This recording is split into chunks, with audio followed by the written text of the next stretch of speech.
Hello everyone, welcome to the physics and instrumentation lesson. We are going to go over how to use our machine, how to use it properly, and how to manage to obtain adequate images.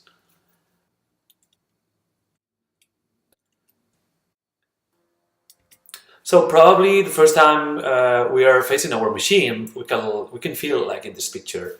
Our machine has a lot of knobs, has a lot of buttons, wheels, sounds, lights, like we are in a cockpit. But there are two good news regarding this issue. The first one, our machine does not have a self-destruction button. The second one is that every single ultrasound machine in the world essentially works in the same way, with two main knobs or two main buttons. The first one is the gain, the second one is the depth, and there's an additional knob which is common to every kind of electronic or electrical device, which is the on-off. In some cases, there's not so obvious to find it. The first one, I told you before, is the gain. When I talk about the gain, I'm referring to the intensity, to the amplitude of ultrasound beam that the machine can send and receive. But it looks like a very difficult physical definition. Actually, the gain, the translation is really simple. Low gain, high gain, low gain, high gain. It's like the brightness. Actually, it's not the brightness, but it acts like the brightness. We can manage the gain in general, like in this picture, or we can divide the screen into two, and we are going to talk about the near field gain and the far field gain. So the superficial half and the deeper half of the screen. The depth is the second one. Probably in this picture we are examining a heart, but we cannot see it completely, probably because we are too shallow. So we are only examining the first 10 centimeters. So always look at the scale in the right side of the screen. So we need to increase the depth in this case to see this, which is the heart, the liver, but there's a lot of black stuff below the heart that is not necessary at all. So 35 centimeters are too much to obtain an adequate image. So we need to place the image, the organ, whatever we need to look at, in the middle of the screen, with enough space around to be totally sure that we are in the right place. Ultrasound machines are simple laptops, are simple computers, and ultrasound piezoelectric crystals are contained in the plastic pieces which are attached to our machines with a wire or cables, and these are the transducers or probes. There are two kinds of transducers: the high frequency probes and the low frequency probes. As we know, high frequency probe mean low penetration but high resolution. And the commonly used transducer of high frequency is the linear probe. And you can see it in the top of the screen. The linear probe is made for superficial structures evaluation. When we talk about low frequency probe, we are referring to mainly these two in the bottom of the screen: the curvilinear probe and the phased array probe.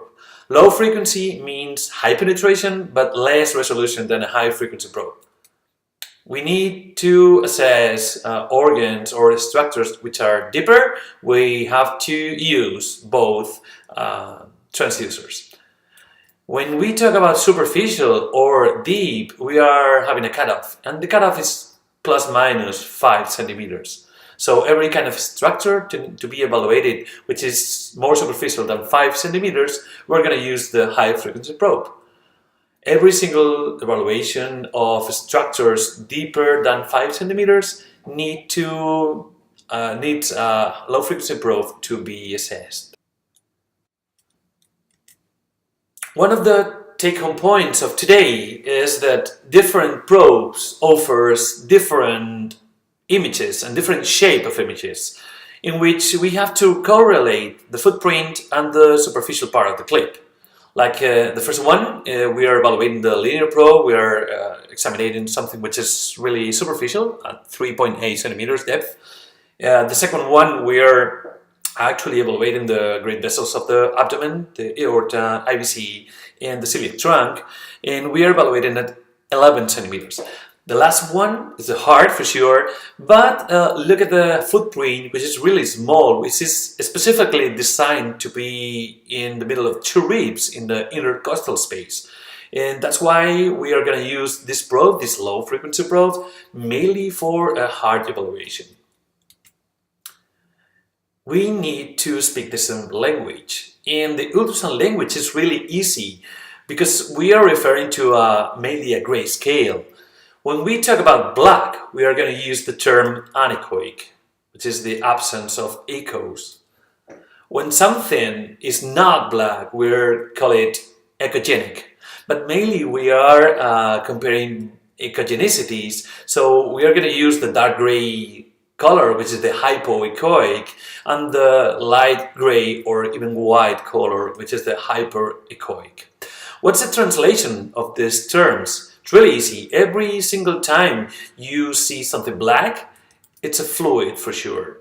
Ultrasound machines are great densitometers. So in the density scale, we are moving from black to white, especially from fluids to muscle to fat, which is hyperechoic compared to muscle. And there are two main material structures that actually blocks the ultrasound beam. These are the air and bone. Artifacts. Artifacts are images, are fake images, but are essentially wrong interpretations of our machines. The first one is the acoustic shadow. The acoustic shadow, like in this clip, is a black anechoic tail after image which is totally white, a hyperechoic. Like in this case, we are looking at shadowing of a gallbladder stone. If the material is able to absorb all the ultrasound beam energy, actually there will be no more ultrasound beam below the structure. So when the ultrasound beam goes back to the machine has no idea what is going on. So it draws a line. The posterior acoustic enhancement can be easily identified as mainly the opposite of shadowing. In terms of echogenicity, when the ultrasound beam passes through fluid, it creates a fake white tail below it that corresponds with the echogenicity of the material or organ or whatever below the structure and the echoes that the ultrasound beam saved from the material, from the fluid itself. So mainly if we find something which is totally solid, like lithiasis, like a stone, like a bone, it will be hyperechoic with a black tail, which is the posterior shadowing. And if we find something which is really black, totally anechoic, fluid, it will create a white tail below, which is the posterior acoustic enhancement. Remember that ultrasound beam is mainly a wave. It's actually a wave and can be reflected, can be detoured by structures. And inside the body we can find mainly two, the diaphragm and from time to time the pericardium as well. So the mirror artifact created fake image above the reflecting structure, like in this case we are looking at, which is the hepatic hemangioma, both sides of the diaphragm. There are mainly two materials in which the ultrasound beam becomes like crazy. One is the metal, like in this case, we see a needle and see a multiplication of the needle to the deeper side of the screen, and the other is the air. The pure air creates a multiplication of the interface between air and fluid or solid or organs, and this multiplication of the image to the deeper side of the screen is called reverberation. Ultrasound modes. There are different modes of using ultrasound, and the most common of them is the 2D or bidimensional. We are going to use gel. We're put some gel in our probes, in our machines, and we are going to see 2D real movement image. Like in this case, we are looking at the kidney, we're looking at the liver, the psoas muscle, and the spine. This is too simple. When we need to evaluate movement and demonstrate movement in a single picture, not a clip, we need to use the M mode. Like in this case, we are going to plot a line crossing whatever structure, and we will see what happened with this single line in the time. So this simple picture offers us some information of what's going on with this structure. So we see the dilation of the structure, we see what happened with the time, and what happened with the size or diameter of this image. Like in this case, we are plotting a line across a heart, and we see this like a barcode sign in our N mode. These demonstrate that there's no movement at all. Color Doppler. Color Doppler makes an assignation of color, depends of the direction of the flow. Like in this case. So not always arteries are red and veins are blue. It depends only of the direction of the flow. So every flow which is towards the probe will be colored in red, and every single flow which is going away from the probe will be colored in blue.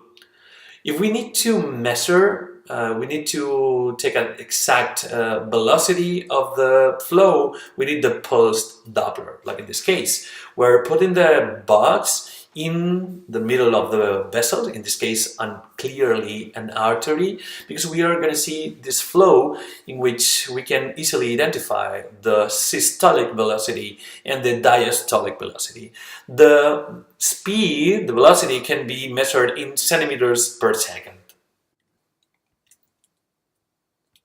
For having an adequate and uniform references in terms of anatomy, we need to take in mind one thing, that every single probe in the world has something, an indentation, a mark, a light, even a light, that corresponds with one side of the marker, of the probe, sorry. Actually, in the screen, there's as well a logo, a point, whatever, a dot, whatever, that corresponds exactly the same side of the marker of our probes. By convention, we're going to let, in general, the marker in the screen at its left side. So every single time we cut a patient in a transversal axis, like in this view, we're going to place the marker towards the patient's right, to obtain an image like this, in which you see the marker, this is the right side of the patient, this is the left side of the patient. The superficial part is the anterior part, which is the place where the probe is positioned, and the deeper part is the posterior part of our patient. When we move the probe into the sagittal plane, we are going to place the marker towards the patient's head. So we are going to see exactly the same, but orientated into a head-feet axis. The superficial will be as well the anterior part of our model, of our patient, and the posterior part is represented in the deep part of the screen.